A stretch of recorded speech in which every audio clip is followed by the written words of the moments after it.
ყაზბეგის მუნიციპალიტეტის სპორტის განვითარების ცენტრის თანამშრომლებმა მერიაში 2024 წლის შემაჯამებელი ანგარიში წარადგინეს.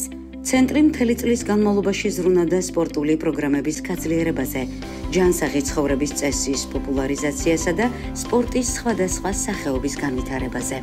ხელს უწყობდა ახალგაზრდების ფიზიკურ, ზნეობრივ და გონებრივ პროგრესს.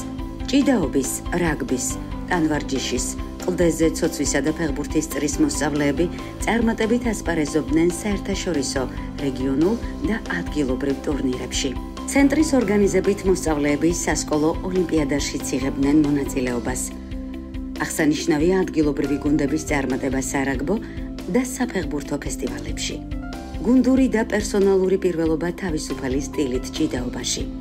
შეხვედრისას გაიმართა დისკუსია სპორტული ინფრასტრუქტურის გაუმჯობესებასთან დაკავშირებით. ყაზბეგის მუნიციპალიტეტის მერის ბაკურ ავსაჯანიშვილის თქმით, ახალი სპორტული ინფრასტრუქტურა ადგილობრივ სპორტსმენებს ხელს შეუწყობს ივარჯიშონ კონკურენტულ დონეზე. მნიშვნელოვანი შედეგები დადონ ეროვნული და საერთაშორისო დონის შეჯიბრებებზე.